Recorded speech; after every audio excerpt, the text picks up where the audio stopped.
What's up, everybody? Welcome once again to Tell the Tape, brought to you by Gym Bag Entertainment, the show about combat sports by guys who love combat sports. As always, your host, Craig, and your pugilistic programmer, Michael Johnson. Yeah, we're gonna do a new one every week. I'm loving it. I might have to jump on the bandwagon, and start seeing who got the best intro. All right, we're gonna jump right into it after that lovely introduction. We had the UFC fight night. Hermansson versus Cannonier, Saturday, September 28th. It was at 2 p.m. At the Royal Arena, Copenhagen, Denmark. And this was a pretty fairly decent event. The prelims were not necessarily the most exciting, but all in all, a good card. Starting right off at the beginning with the bantamweight division, the men's bantamweight division, the 11-0 Jack Shore going up against the 9-3 Noeline Hernandez. How'd that go?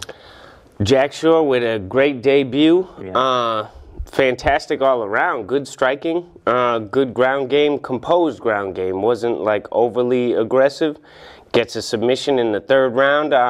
It was a nasty neck crank for a second, and then it got under the chin for the rear naked dude choke. Just had to give up his chin. Yeah, he had to give up the chin because he was going to break his jaw. Like, it was nasty. Yeah, I saw that, and that's basically how they said it. Like, he forced him to give up the chin. There was no choice. Yeah, definitely an impressive fight. An impressive fighter, very overwhelming. Absolutely. And good all around. Yeah, he's definitely a guy to look for. 11-0. I liked his skills in general. Yeah, he was a good dude. So that was an exciting fight. In the lightweight division, Mark Diakasi, 13-3, going up against Lando Venata, 10-3-2. And these guys have been wanting to fight each other for a while. They both were on a little bit of a hot streak and then a bad streak. They get to meet again in the octagon. How'd that go? Diakase, on the comeback with the win off of Joe Duffy in his last fight, and it looks like he's back to the winning form because this was domination over Lando Venata. Leg kicks all fight, with just punishing him. Well-timed punches, like not overly aggressive again, Diakase. Big takedown in round 3. Yeah, it was the last round, and he controlled him on the ground. A good way to switch it up. Venata didn't see it coming. I think it was like 30-25 across the board. Yeah, it was definitely a one-sided fight. Oh yeah. Diakase put on a clinic, and he picked his shots. He didn't waste any punches. Lando didn't seem to be too phased, but he also didn't have any answers to the attack. No, didn't really hurt him, but except maybe the leg kicks. I know they piled up. Absolutely. But he just didn't have no answer for the range and the low attack for sure.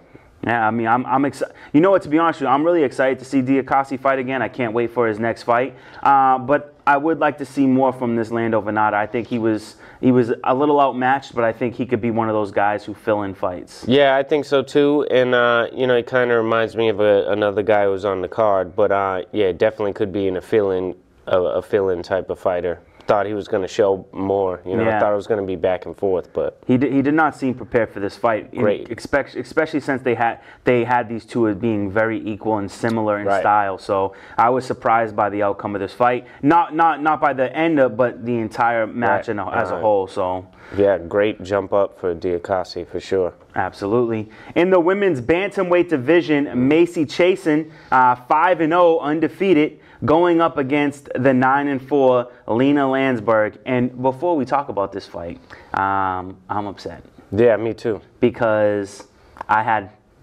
a name underlined, and then I was given some information that made me scribble out the underline. I just want you guys to see.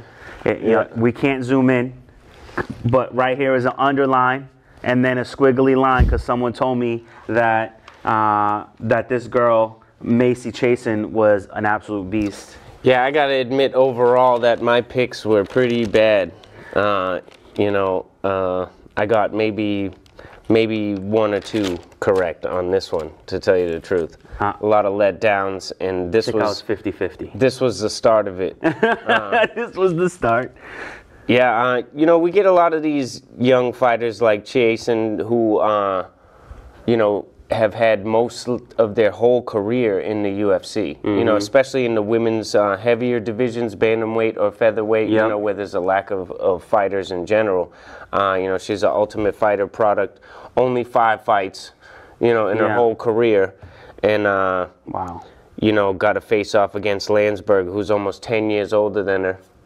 You know, plenty more experience, and she learned something. She did. You know? She did learn. I think she learned a lot in this fight. I think she's one of those fighters. The way you could see it in her face after the loss.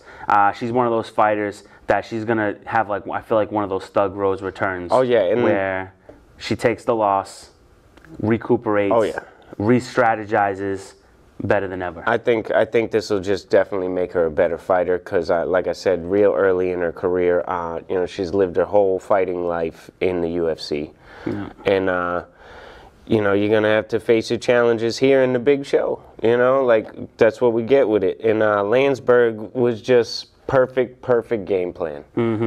She probably seen in Macy's last fight, she had trouble with I think it was Sarah Moras on her when she had her down on her back. She was able to win that fight, but you know, Landsberg put her down over and over, and she's got no answer from the guard, it seems. And the power clinch game by Lena Landsberg, like she made it super gritty. Kept her against the cage the whole night. Macy Chasen in the first round had her just grinding against the cage, but she couldn't get her down. Couldn't really make anything happen. Landed great knees in the clinch for Macy, but Landsberg, like I said, just made it dirty, made it gritty, confused her. You know, she gets a unanimous decision, actually, you know, 29-27 and 29-28. Yeah, 29-27 from 2 judges. Damn, 29-27 for Lena Landsberg. Yeah.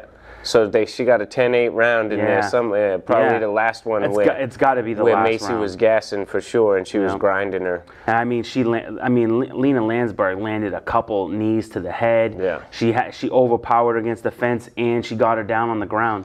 I mean, this was definitely a clear victory. Macy won the first round just by pure grinding, but what Landsberg did was overwhelming. I mean, absolutely showed her something new, like I said.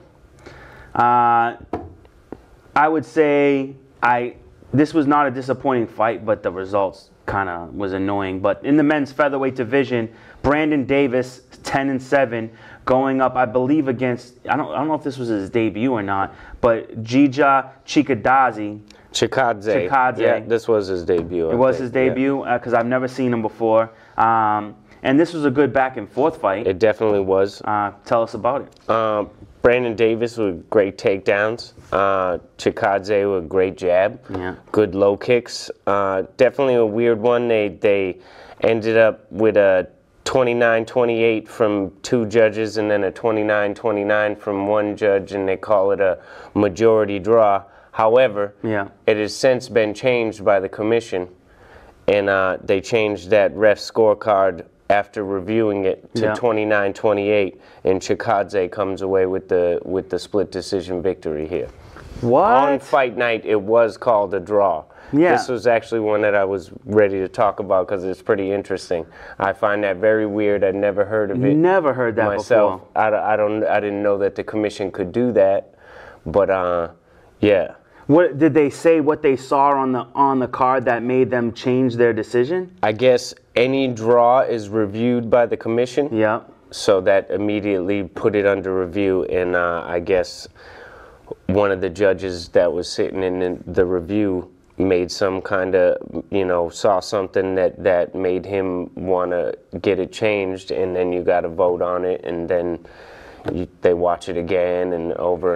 I'm sure they watched it over and over, and they come up with a decided card amongst all of them, 29-28 for Chikadze. So he ends up with the split decision here. That's a tough one right there. Like, you give someone doesn't lose doesn't get another loss on their card. They go home feeling, not necessarily happy, but feeling better than losing. Absolutely. And then they get the phone call, just so you know. Just so you know you lost. You lost the fight.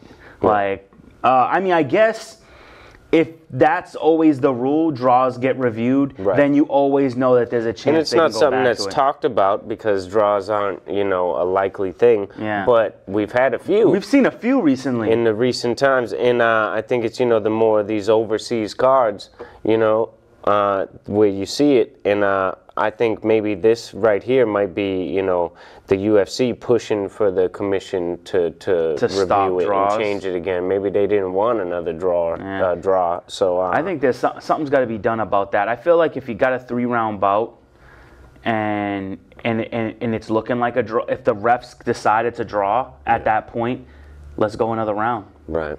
Let's go another round. You know, I mean, you got enough time. I mean, that's why the odd number of rounds is like that, you know what I mean? So it's easier to offset it for one fighter than the other. Exactly. You know?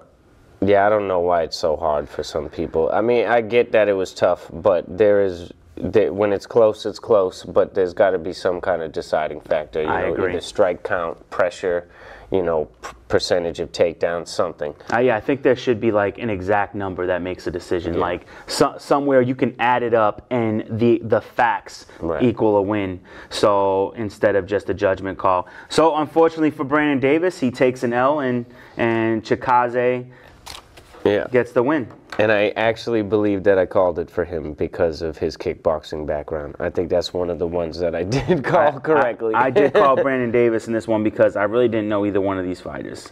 But now into the men's welterweight division, Sair Bahadazarad. No, wait. So I had this right. Bahadazarad. 24-7-1, 8, and then going up against the 18-3 Ismail Nardayev. This was just a clinic for Ismail Nardayev. Sair couldn't do a thing. Nothing. He had nothing for him. I mean, it was still pretty much least of the night, though. I mean, no excitement from Nardayev. You know, wasn't really hurting him, wasn't beating him up. Sair could only defend, and Ismail just rode him out on the ground. Yeah, I mean, basically, Sair just got gassed. Yeah, he had nothing left in the tank, and I think I have to agree. I didn't see the next two fights. I didn't have enough time, but.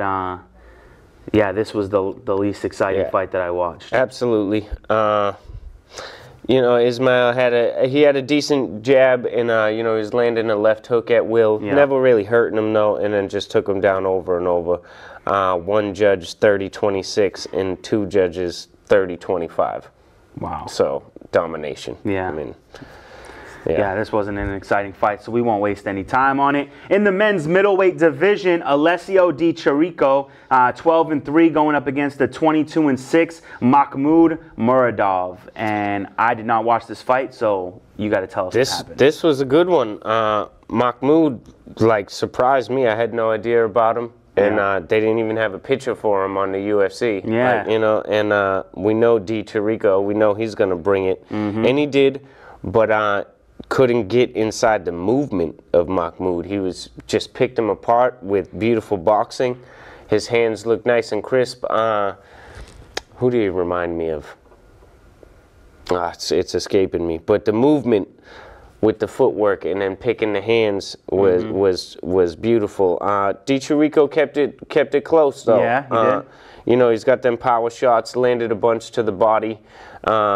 You know, in the third round, I think it was, he lands a crisp right hand and drops Mahmoud pretty good, but couldn't capitalize. Yeah. Guy's footwork is, like, incredible. That's awesome. He can escape real nice. And Muradov ends up with a split decision here. Oh, no, unanimous, but 29-28 across the board. Close one. Wow. You know, it's definitely a good fight here. Nice. So at least Di Chirico won a round. Yeah. So absolutely. And I had him winning this fight because I didn't know anything about Mahmoud. So sounds like a fighter we need to watch out for. Yeah, I would say definitely the movement for, you know, a middleweight fighter. Like, it was kind of reminiscent the footwork of Yoel Romero, honestly. Really? You know, strikes much differently, but the movement, you know, the bouncing, the athleticism, it was very nice to see. Interesting. Yeah. Well, I'll have to watch that fight when I get home. And then in the main card, the main event of the prelims, in the middleweight division, Alan Adamoski, 8-1, going up against the 21-9 with 1 no contest, John Phillips. And I think you said you kind of called this one in a way. Well, yeah, I said to look out for this one, sleeper of the night, for excitement anyways. Yeah. You know, Alan Amedowski, I think you pronounce it, and John I forget, it was something like the Nightmare Welshman or something like that. Both just crazy guys willing to trade. Yeah. You know, Amedowski, though, with his head straight up in the air, comes out, throwing power shots. Phillips sitting down nicely, keeping his chin in, throwing big wide hooks. And 17 seconds of them clubbing each other like that until Amedowski goes down. Big KO from a left hand from Phillips. I think it was a left hand. Wow. Yeah. I can't wait to see that one. Yeah, just power shots the whole time. They're both hurt still. I mean, even though it was only a 17-second fight. They caught it. They might have landed, 15 punches in that time. Yeah. It was entertaining. That you know what? That's those fights that entertains everybody. Yeah. And you always want to see at least one of those, and so we did get one, and that's exciting. All right, and now in the main card in the welterweight division, Nicholas Dalby, 17-3 with 1 no contest, going up against the Cowboy Alex Oliveira, 19-7-1 with 2 no contests. How did this one go? I didn't call this one right. Me neither. Wasn't Oliveira's night. No. Dalby, we were probably looking at his last UFC run, and we're going off of that. But, he's been making a tear in Europe, I guess, on his way back to the UFC. They bring him back for the Danish card because he's a, Copenhagen local. Okay. So, super hometown hero. And, he came to fight, man.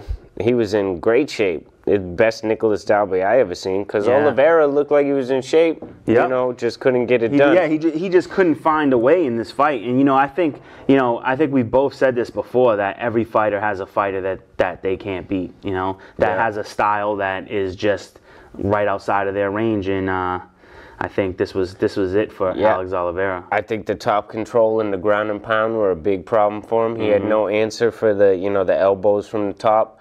Dalby mounted him over and over. Yep. I mean, the ground exchanges were exciting and entertaining. They were very exciting.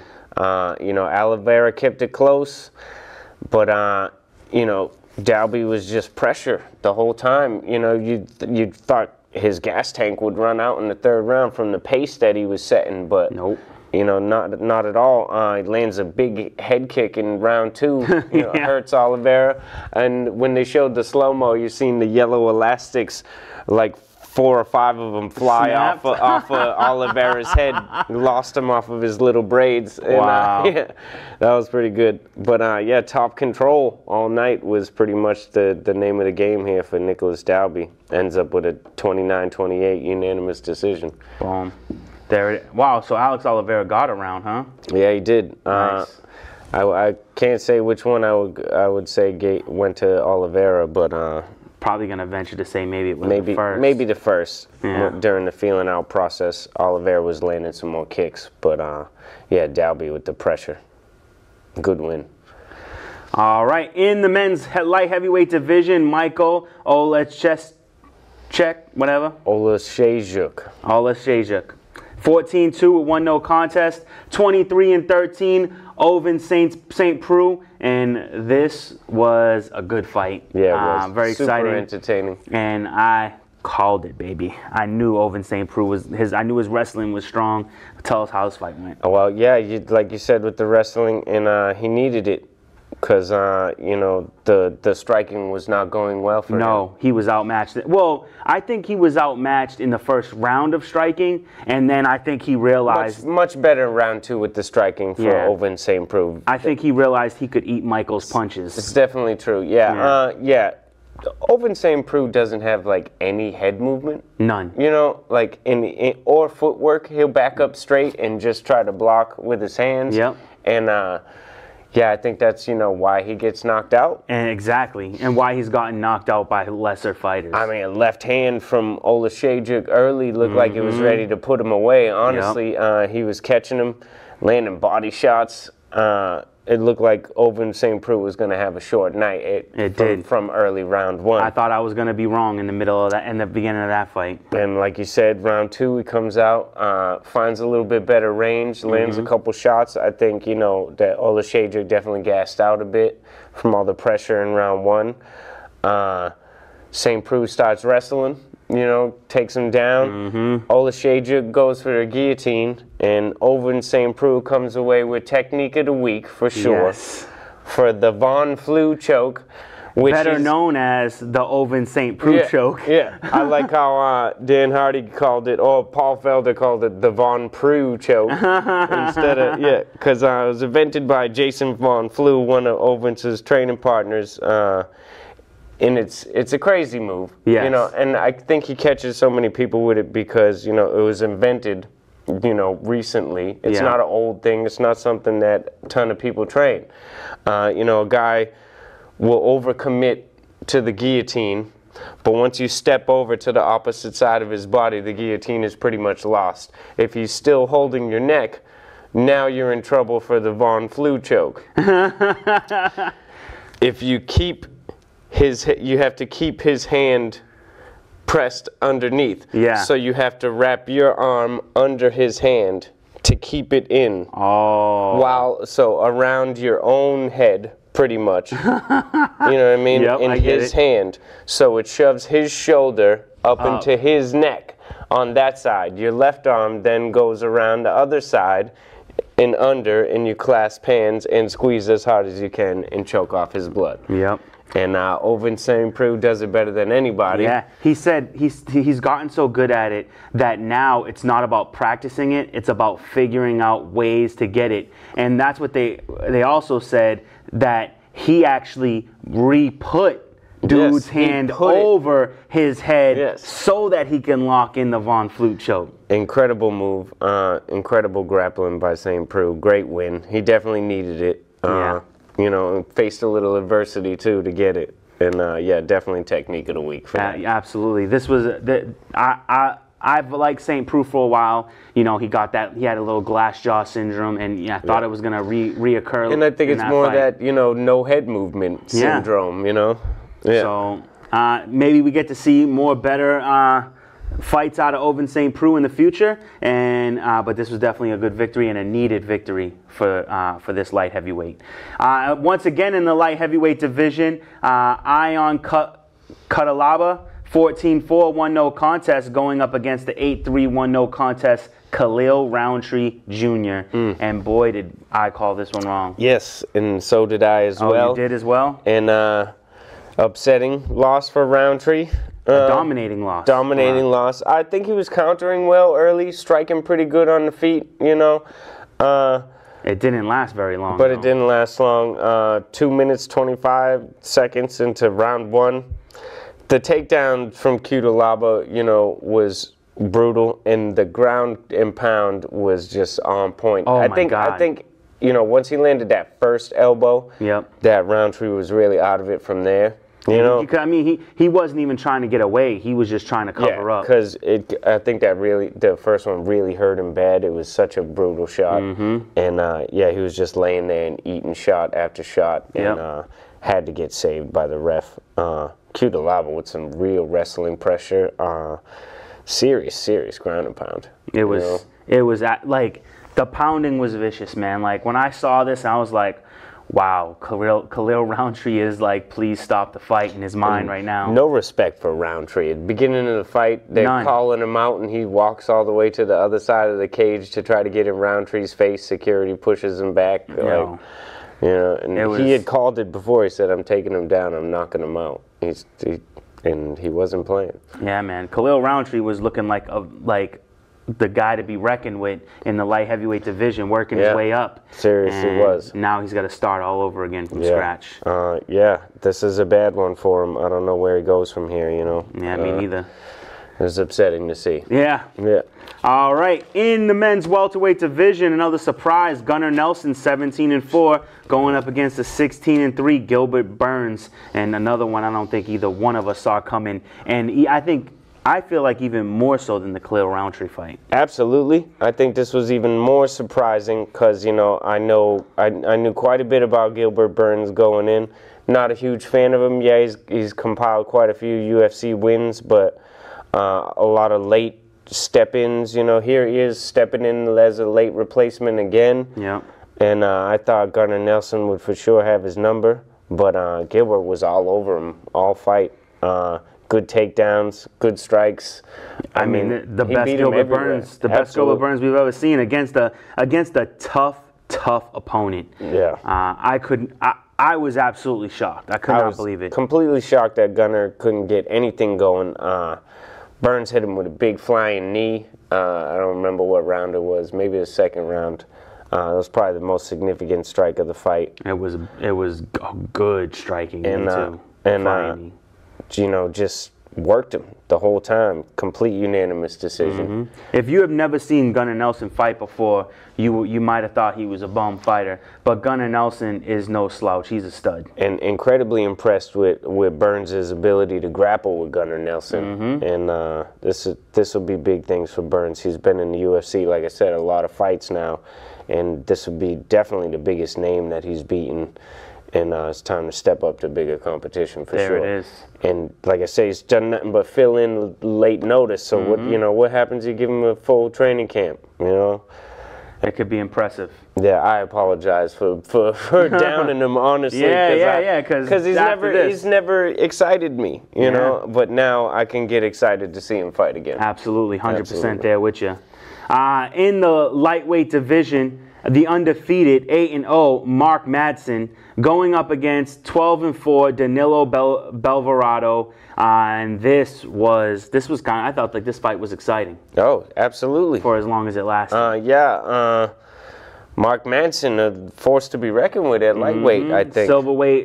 Silver medal wrestler. Yeah, in 2016 was it Rio Olympics, I believe, and plenty of world championships as well. You know, another Danish fighter, Copenhagen hometown boy, and you know, the crowd went nuts for him. Absolutely nuts. It erupted. They really pulled for the Danish fighters, and you know, great wrestling. We knew we were going to see that from him, and another great ground and pound stoppage. You know, just no answer for it. Nothing. It was, oh man, and I mean, he swarmed him. There was nothing Belvarado could do. It was just a one-sided fight. I cannot wait to see who this guy's next competition is. First round TKO. I don't remember what minute it was, but it was early. It was early. I think he made through half of the round. Yeah, I think it might have been. So. But it was just pressure from the top, you know, and him going for working the takedown. Yeah, great fight. Great fight. All right, and now for the main event of the evening. The men's middleweight division, Jack Hermansson, 20-4, going up against the rising middleweight star, Jared Cannonier, 12-4. Let's talk about this awesome fight. Oh, another quick one. Yeah. I thought it would go, you know, much longer than this. We had what was it? Second round stoppage. It did go to second round. Second round stoppage for Cannonier. Huge uppercut, you know, while he was coming in. Big. It just landed flush. But I think that was, you know, easy for Cannonier to time because the whole first round was nothing but Hermansson pushing for a takedown. Yep. I think he was confused that he couldn't take Cannonier down and didn't know what to do from there. I don't think Jack Hermansson worked his striking angles at all, which I thought was incredible against Jacare Souza. Yeah. I think that was the key to him beating him in the grappling. and taking Jacare taking him down over and over was the setup through the striking, but he couldn't land anything on Cannonier. Cannonier looks so crisp. So dangerous. I think he's a real force to be reckoned with in this middleweight division. Shoots up to Hermansson's ranking spot. The official rankings changed today for the middleweight division, and Jared Cannonier ranked number 4 in the middleweight division now. It's got to be that way, though. I mean, so who's the middleweight division right now? The champ is Robert Whittaker. Yes. So Robert Whittaker, Israel Adesanya, and then who's after that? Who's in between him and Cannonier? I didn't read the whole. I don't remember looking at the whole list. Because I mean, that's who's got to be next for him. Yeah, I think he's got to. Costa is number 2. Oh yeah, so there's 2 people between them. I forgot. Champ, then number 1. And Yoel Romero, I think, is still ranked number 3. Yeah. That could be an exciting fight. Right. Cannonier and Romero. I think he matches up well against Costa too. Yeah.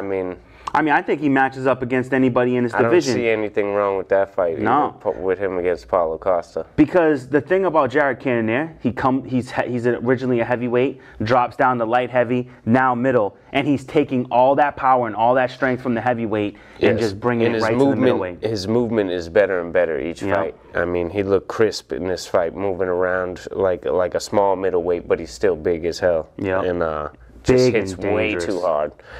Great leg kicks again, like every fight. And like I said, the big uppercut.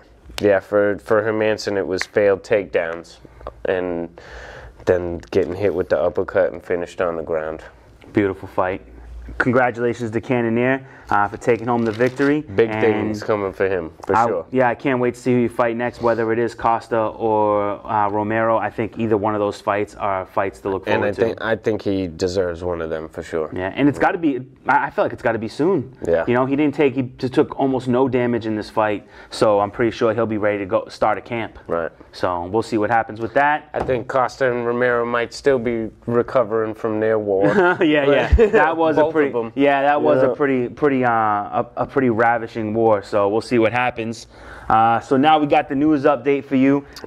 One thing I want to throw in is the thing that I thought was kind of awesome is Cain Velasquez is in talks with WWE and AEW. I think he's actually been wrestling as a lucha libre. Okay. The guys. I think I did see something like that about him in Mexico. Yep, yeah. And he was in the audience on, I don't know if it was this last pay-per-view. I mean, I don't know if it was last fight night or the one before it, but he had the lucha libre mask on and took it off. But yeah, he's in talks with WWE and AEW. AEW's on the rise. I think he might be smarter to go there. WWE, he'd have to work his way up through the ranks where his name might get him right to the top of the pile in AEW. Wow, I think that's great for him. I think, he's great personality. Yeah. Could be, he's great in front of the camera, always great in interviews, so, that'll play well for him. Exactly. And anybody who comes from, the collegiate wrestling background can do well with the, the show wrestling. And I think, he already has some experience with the lucha libre. Right. So obviously he should be able to transition pretty well into one of these, and it'd just be great to see him doing that. Yeah, I'd like to watch that. Yeah. So absolutely. That's pretty cool. I thought that would be interesting. What else you got? Jon Jones and Frank Lester beefing. This is the biggest story I got this week. Frank Lester, former striking coach of Jon Jones, from the Jackson MMA down in Albuquerque, New Mexico. Apparently, Frank Lester was fired recently after Jon Jones's last victory against Thiago Santos. He's gone to Twitter and blasted the whole school and Jon Jones. Wow. Apparently he's saying that Jon had promised him $20,000 from the last camp and didn't come through on his end of the deal. Okay. So Jon Jones is owing a little money. Nobody knows, it didn't say anywhere why Lester was fired from the team. But it did say that he was terminated and not that he quit. So he didn't quit for, not getting paid. Yeah. But he jumps on Twitter and starts blasting everybody. Ooh.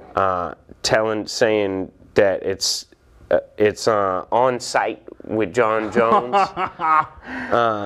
He's threatening John Winklevoss, the owner of the Jackson MMA. Interesting.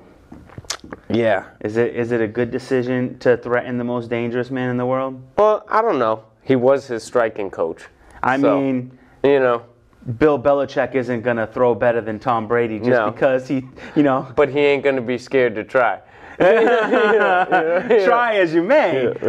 Fail you most certainly will. He's definitely upset about something. Yeah. Whether it's warranted or not. I mean, you don't do something like that for no reason. And did Jon Jones reply? Jon Jones did reply. He went on to allude that Lester was let go due to a drug issue, which I couldn't find anything on why he was let go, but it did say that he was terminated and not that he quit.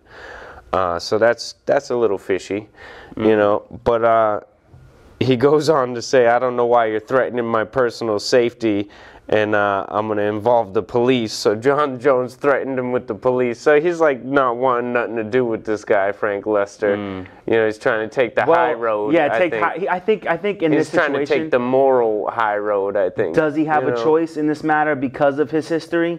I think so. I think I'd like to the kid from Lynn wants to be like, stop being a chicken shit, Jon Jones, and tell him to come see you, and where you're at. But with all the problems he has, he can't afford to get in a confrontation and get suspended again. And that's absolutely not worth it, And who knows what really happened? Maybe the guy does have a drug problem. Or maybe he is owed money. Maybe he is owed money from Jon Jones. Maybe all of it's true. Jon Jones says that $20,000 is something he would never promised him, and he said he swears if he did promise it, he would have paid him. So it's all conjecture. But I thought that was pretty interesting that he took to Twitter like that, and Jones's reply. So we'll see it develops there. Probably nothing. Yeah, probably nothing. But we'll see. John's pretty much like it, if you got a problem, take me to court. Exactly. And that's how you got to handle it. And in this situation, at this point in time in your career, you've already had your fill of mistakes. Right. Now it's time to start handling things like a professional. I know we both talked about it, but Vanderlei Silva is in talks with bare knuckle boxing. I don't know whether to be excited about this or be like, bro, what are you doing? I don't want to see Vanderlei get himself pummeled anymore, that's for sure. Yeah. He was doing okay in Bellator. Oh, he was still fighting in Bellator? Yeah, his contract had just ended, which is why he's in talks with the bare knuckle. Bare knuckle seems to like it leans toward the wild fighter. Yeah. More than the reserved fighter. The reserved fighters seem to getting beat up by the wild guys. Yeah. So because it's a whole different cowboy right there. So it might play into his style pretty good. And I don't know. I don't mind it. I don't know. I didn't know how to feel about it. I mean, I haven't heard Vanderlei Silva in so long. I'd be interested to see how old he is. He's got to be pushing 50 years old, I think. I mean, he's definitely in his 40s. Yeah, absolutely. Easily. I mean, he's fighting over 45. Yeah, because he was fighting with Chuck Liddell and Tito Ortiz, and both those guys are in their 40s. Yeah, he's definitely over 45, and I don't know. I mean, don't you need to worry about your future and your brain? He already got his face, reorganized because of damage, from his fighting. face is pretty mangled. And he doesn't even. I'm still weirded out by seeing pictures of him like after all the nose surgery and stuff, because he doesn't look like the same person at all. Yeah, no, he's a weird looking dude. Since back in the day, but why risk your face getting pummeled more? I don't know. All right, what else we got? TJ Dillashaw wants an immediate title shot, he said, in 2021 when he comes back. And that's the end of that story because he can eat it. Yeah, he should go to Bellator. I don't care. Send him to Bellator. I don't care about anything he says. I think if he wants to fight somebody when he comes back, let him fight Uriah Faber. And if he wants to try to make a run at a title. I think he has to. I make him work his way. I'd make him fight every person in the division. Right. He might even have to work his way up to Faber. Yeah. So I don't know. I'd make him work his way through every fighter in the division. Yeah.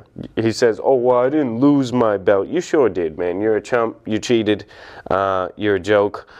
And you lost to Henry Cejudo while you were all doped up. So exactly. Get bent. Yep. You're a loser. Yeah. All right, what else do we got? Khabib, seen a picture of George St. Pierre after a recent fast. George posted a photo while he was getting some sushi. Looked real lean, real thin. He said that he had just come off a 75-hour fast. Wow. Which I don't know why anybody does things like that. No. To get shredded. I'm hungry right now. But yeah.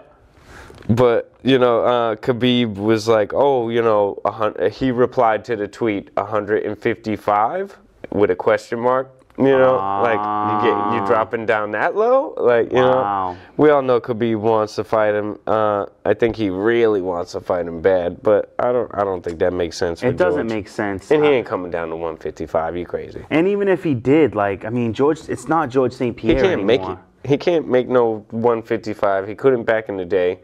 He just had a fight at 180 against Bisping because he can't get back to 170. Yeah. That's stupid.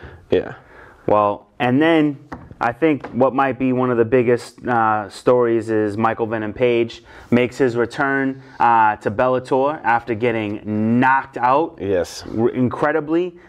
Wins in the first round with a flying knee over Richard Kiley. Kiley, yeah. Richard Kiley.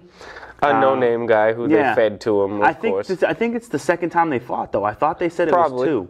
I think they fought each other in Bellator 221. I don't know. There's nobody left for them to feed to him. Yep. I mean, I feel like he's got to face Lima. Yeah. The dude knocked him out. Why not? I mean, it's ridiculous. They just, feed him opponents to try to keep him. He's what keeps their organization afloat, really. Yeah. He draws some fans in. But he's definitely a gimmick. If he stepped in the UFC, he'll get beat up. I think there's people in the UFC he can obviously beat. But I think absolutely. What? He's in lightweight? But I think a lower. I believe he's a lightweight fighter. I believe even a lower tier fighter. I'd like to see him come in and first fight Michael Johnson. Absolutely. Not you, Michael Johnson. Right. But even I was gonna say Burns is a welterweight. I was gonna say Gilbert Burns. Oh, yeah. If he was lightweight, that would be I'd like to see him somebody with some real fundamental ability. Right in the middle of the pack. Someone in the middle of the pack. Come in on your first fight and see how you do. Now, if you dominate, Michael Chiesa. Yep. There you go, Michael Chiesa. That would be really nice. There's a lot of fighters I think that I'd like to see him go up against and just see how he does. And then if he beats them, put him up against Dustin Poirier. Yeah. And see how he handles that power. Why doesn't he? If he's so good, why doesn't he want to come and find out how good he is? Because right now he's a big fish in a small pond. Right. And then he'll become a regular sized fish in a pond full of fucking piranhas. Yeah. Ooh, excuse my language. Oof, might have to bleep that. Yeah. We're not gonna bleep it. We're not gonna bleep it. It's YouTube. Who cares? Yeah. So with that, and then there was some controversy in this fight with him and Dan Miragliotta. Did you have? Miragliotta. He was getting mad. He took a point from Venom during the bout, actually. Yeah. Because I wanted to ask you about that. While he's on the ground, he's landing ground and pound, but he's talking over and over and taunting his opponent. And not just that. He took. I have to say this. If you have someone laying on their side and you're not on top of them, and you're pounding them, and you stop pounding to do this, the dude on the ground is embarrassed right now. Absolutely. If you can stop, look away, pretend to take a selfie, and then come back and hit him again. When I saw... But these are the opponents that the Bellator is lining up for. Because that's the best talent that they have to face him. I mean... And Dan Miragliotta had already won the both of them because that's like a Michel Pereira and what happened when he, fought a fundamental guy like Tristan Conley. You stop them antics real quick once you get hurt. You know? Exactly. So I don't know how I felt about that situation. One of the announcers who was a fighter. You're not supposed to taunt. Technically, it's against the rules. Technically, you're not supposed to talk to your opponent. Really? Yeah. I mean, a lot of fighters do it and get away with it. You know. A lot of fighters do. But yeah, like I mean, biggest example is like the Diaz brothers. You know what I mean? But usually they get a warning and they stop. You know. But, you know, Venom kept up his antics. Mergliata didn't like it, took a point. And what do you think? Do you think that was deserving? I think so. You know, the selfie thing's a little far. That's far. You know, that's far. When I saw like a quick little thing, it's borderline unsportsmanlike conduct. And that's what he said. He said it was that he said he didn't take a point for any other reason other than unsportsmanlike conduct. Yeah, I mean it's unprofessional. Yeah. And at the end of the fight, you know, Mergliata was heard saying that, you know, he thinks, I don't know the exact moment. I know what happened was it was after the fight, and they announced the official decision. They announced the official decision, and Curly was adamant about wanting to shake Venom Page's hand, and he wouldn't let. And Venom didn't want to even shake his hand. And he was like, and he basically was like, "F off." Yeah. Oh yeah, that's right. He did. He said exactly that. He said exactly that. F off. And Mergliata turns away and says, "What a piece of shit." And the coach for Venom Page heard him and said, "What'd you say?" And Mergliata immediately, you know, says, I shouldn't have said that. You know? Not that he was scared of Michael Venom Page's coach. Don't worry about Big Dan Mergliata. Yeah, no one's. I think he'll be fine. Yeah, he will be absolutely fine. He's not worried about Michael Venom Page. Nope. But the Venom Page's representation and the athletic commissions both agree that Dan Mergliata will no longer referee any Michael Venom Page fights. And I bet you he feels great about that. And he is 100% fine with that. Yep. Because actually he said himself that he wouldn't do it, and then they agreed that he shouldn't do it, and now that's a thing. Michael Venom Page is demanding an apology, and it's like, bro, you told a ref. He's not going to get one. Yeah, you told a ref, a 54-year-old man, to go F himself, go F off when he was just trying to make a connection with you and the fighter. Right. You're immature, you're childish, and you're disrespectful. And I think that's a big reason why he's probably not in the UFC too. Yeah. You know? Yep. He's just not. He's not worthy. Anyway, so do we have any more news? No, that's all I got for this. All right. So now we will breeze through as fast as possible with the 13 minutes we have left. We keep doing this to ourselves. Yeah, we keep doing this to ourselves because we have so much information for you guys. But I feel like the review isn't as important as the recap. Yeah, that's true. In the preview, I tried to make it a little shorter this week. UFC 243, Whitaker versus Adesanya, Saturday, October 5th at 7 p.m. Pacific Standard Time. So I think that's like 4 o'clock for us. Yeah, that's terrible. Marvel Studio, Melbourne, Australia. And this one looks to be... I don't know if I mind the afternoon cards, honestly. I kind of like it. You know... I had the day off this past week, and I didn't mind sitting in the afternoon, just, you know, watching some fights. It was kind of all right. We'll see how it goes. Yeah. I don't like the real early ones, the ones that start like at 11, 12. Afternoon is okay, though. Yeah. At least you don't have to stay up super late to watch it. Right. All right. In the men's bantamweight division, Khalid Taha, 13-2, going up 10-3-2. Bruno Silva. Who you got? Khalid's got 8 KOs and 3 submissions. Wow. And Bruno Silva had a draw versus Case Kenny in his last fight. Close one, though. I'm going to go with Bruno Silva. Okay, I'm going to split it up, and I'm going to go with Khalid. In the women's flyweight division, I actually am excited about this fight. Nadia Kasim, 5-1, I believe, making her debut against the 8-2-2 Ji Young Kim. It's her second fight in the UFC, actually. Her first fight, she lost by armbar to Montana De La Rosa. Ooh. And before that, though, 4 KOs in a row in less than 90 seconds apiece. Wow. For Nadia Kassem. Wow. Ji Young Kim, been out for about 10 months. She made her debut in her last fight. It was a loss to Antonina Shevchenko. Oh, that's a big one right there. So I think I'm going to go with Kasem here because her fight with De La Rosa was pretty competitive. I agree with you. In the men's lightweight division, Jamie Malarkey. His name is Malarkey. You are Malarkey. Jamie Malarkey, 12-2, going up against the undefeated 2-0. 2-0. Brad Riddle. How you get in the UFC with 2-0 record? These are both pretty big-time strikers. You know, Brad Riddle is actually somebody I knew from the kickboxing world. He's had over 80 fights. Wow, okay. As a professional kickboxer. Serious striker. He's got 3 wins in a row in mixed martial arts. I think it's, is it, or maybe 2. I don't know. Well, it says only 2-0. Is it? Are you sure? That's the record I saw. I can only go by what I saw. Maybe I read it wrong. He was a welterweight. Now he's a lightweight. Yeah. Jamie Malarkey has got good boxing, but he was a featherweight. Now he's a lightweight. Ooh. So he can take his malarkey and get out of here. Damn right.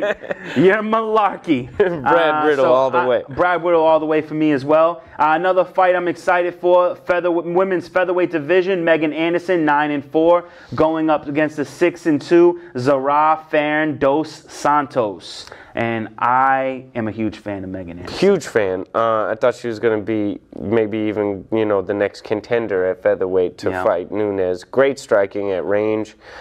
Bad win to Felicia Spencer last time out by submission in May in the first round. Forced to be reckoned with. You know, like Dos Santos, European fighter, French fighter, number 6 pound for pound overall in Europe. Wow. So that's exciting debut, but Megan Anderson needs this win. She does. I can't go against Megan on this. Me neither. She can't take 2 losses in a row. No way. Even though her loss was to someone who stood 5 rounds with Cyborg. Right. Handedly. So. Yeah, I mean, if Cyborg couldn't put her out, I'm not sure Megan could have. Exactly. Exactly. Yeah. All right. In the welterweight division, Kalan Potter, 17-8, going up against the 11-4 Mackie Pitolo. I have no clue about this fight. Potter got 10 submissions and 6 TKOs. Pitolo got 5 TKOs and 3 submissions, but he's got 3 wins in a row, going with Maki. Boom. I'm going to agree with you. In the heavyweight division, Justin Taffa, 3-0, going up against the undefeated as well, 5-0, Jorgen De Castro. And I think I love when 2 undefeated fighters go up against each other because one person is going to lose that O. Yeah, up-and-comers. De Castro from the Contender Series, this is his debut. Taffa debut as well. He was a kickboxer. Taffa got 3 KOs. Don't blink for this. Okay. I don't know how to call it on this one. I like Jorgen De Castro's name. I'm gonna go with that too. I like Jorgen. And Contender Series. So Contender, yeah. I like it. Go with that. Welterweight division, Jake Matthews. And this is the main event of the prelims, 14-4, going up against the 6-1 Rostam Akhman. Yeah, Rostam Akhman. Rostam Akhman lost his last fight in June to Sergey Kandosko. Jake Matthews, he's I think he's Australian or from New Zealand, but he's 2-2 in his last 4 fights. Lost by submission to Tony Martin recently. That's a tough one. I'll go with Akhman. I'm going to go with Akhman as well. And then I have to bring it up, even though it's already been removed. This is to me, this was absolutely sad, and not like in a whatever way. But Holly Holmes was scheduled to fight Raquel Pennington, opening up the main card, and the fight was removed. Unfortunately. Very unfortunate. This would have been an awesome fight to have watched. I definitely agree. It would have been fantastic. Holly Holmes get injured. Tendon injury in her hamstring. I would have thought surgery. that for a fight like this, especially like for Raquel Pennington, why didn't you have a fill-in? Yeah, I don't know. I don't know how soon it was. I only heard about the injury maybe a couple days ago, so I don't know. Yeah, it really sucks, man. I've been really enjoying seeing Raquel Pennington fight. So I would have loved to, and her against Holly Holmes. I think that's an excellent matchup. But we lost it. In the welterweight division, Luke Jamo, 14-4, going up against the 14-7 Diego Lima. Diego Lima hasn't fought in a while. No, he's a runner-up in 2 different seasons of The Ultimate Fighter. Yep. He's got 2 wins in a row, although he's been sitting out for like 10 months. Luke Jumo, he's from New Zealand. He hasn't fought since UFC 221. Wow. Yeah. Wow. A whole 22 UFCs ago. Dang. He hasn't fought since. So that's 2 years. Both of these guys have been sitting on the sidelines, but I got to go with Lima, I think, in this one. I think I agree with you. I'd like to see Lima win. And then in the heavyweight division, Tai Tuivasa, 8-2, going up against the 9-1 Sergey Spivak. Spivak, yeah. Spivak. He debuted in May against Walt Harris. Unfortunately for him, I remember that, and he was put away. He was knocked out in less than a minute. Damn. So we didn't get to see anything from Spivak. No. Tuivasa coming off of 2 losses in a row. Junior Dos Santos and the Blagoy. Yeah, I remember the Blagoy both enjoyed fight. That one. Yeah, that was a good one. He's got fast hands, though. We don't know what Spivak can do. I think I'm going to put my money on Spivak for this one, because I don't know what we can do. We're on the same page here, man. I'm going with Spivak. You know I like the least amount of losses. In the men's lightweight division, Ally Aquinta, 14-5-1, going up against the 18-8 Dan Hooker. And even though he has a bad loss, I like Ally Aquinta. I think I do too. He's got the loss to Cerrone he's coming off of, and the loss before that to Khabib, but stepped in against Khabib on 2 days notice, I think it was, something to like fight that. for the lightweight title. Yeah. Wasn't able to get the title, knew he wasn't able to get the title, and still went 5 rounds. That's and crazy. Wasn't able, Wait, he went 5 rounds with Khabib could not put him away. Wow. So imagine a whole camp. I'd like to see a whole camp for Ally Aquinta. It's pretty serious, but Cerrone definitely bad matchup for him. Dan Hooker coming off he had the big KO over James Vick. Before that, lost to Edson Barboza. I think Iaquinta can get him, yeah. All right, and now the most exciting fight of the year. I know. I wish we had more time to talk about it. I wish we had so much more time to talk about this fight. Robert Whittaker, the champ, 20-4, going up against the undefeated interim champ, Israel Adesanya. We have been waiting for this fight for so long. Long. It's now here. It's happening. And I've been waiting just for Whittaker to fight even exactly. again. And I think that this will be the fight of the year. Let's talk about it. I totally agree. Whittaker, undefeated at middleweight, used to fight at welterweight. Adesanya, undefeated, 6 fights in the UFC, running through everybody. Whittaker with the workman style, good everywhere. Not magnificent at one thing, but just great everywhere. Great ground, great wrestler, great scrambler, great boxer. Good kicks too that he developed in the last couple years of his game. Israel Adesanya, every weapon under the sun. Correct. Striking genius. I think the fight with Gastelum really showed, all facets of his game. Really showed that, he got some takedown defense and some wrestling as well. And that he's still growing and getting better. Yes, every single fight we see him get better. Robert Whittaker might be in trouble. I'd hate to call any fight against him.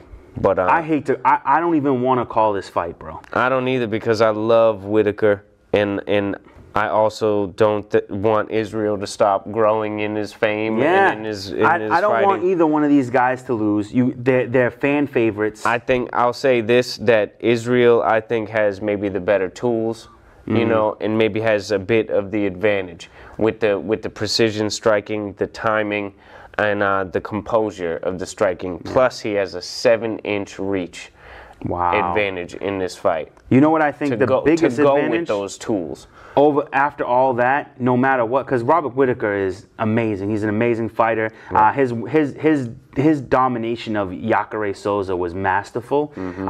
He can't be beat by anybody in this division, but he's been gone. And now they're throwing him right in, going up against the number one. Very active too. Very active. I mean, just fought Anderson Silva and then fought Kevin Gastelum. Was the fight with Kevin Gastelum wasn't for the belt though, right? That was for the interim champion? Yes. Okay, so he goes up against one of the best boxers in the middleweight division to get the belt, overcomes the adversity. And he's done nothing but learn. Gastelum more than anybody's hurt Gastelum, I think. Yeah. I think that might be the biggest factor in the fight, like you said, Whittaker's time off. But I think we might see the healthiest, best shape Whittaker that we've seen. Which is another factor. Will the ring rust play a thing? You know, like I don't know. We'll see. I don't think so though. All right. Well, that's all the time we could take to talk about this. I don't want to call it. I don't want to call it. We're just going to see how this one plays out. We want both guys to come, and we don't want to see a draw. No draw, for sure. Check out Gym Bag Entertainment. I don't think this one goes to a decision anyways. No. Check out Gym Bag Entertainment on YouTube. And until then, we'll see you in the octagon. Have a great night. Peace.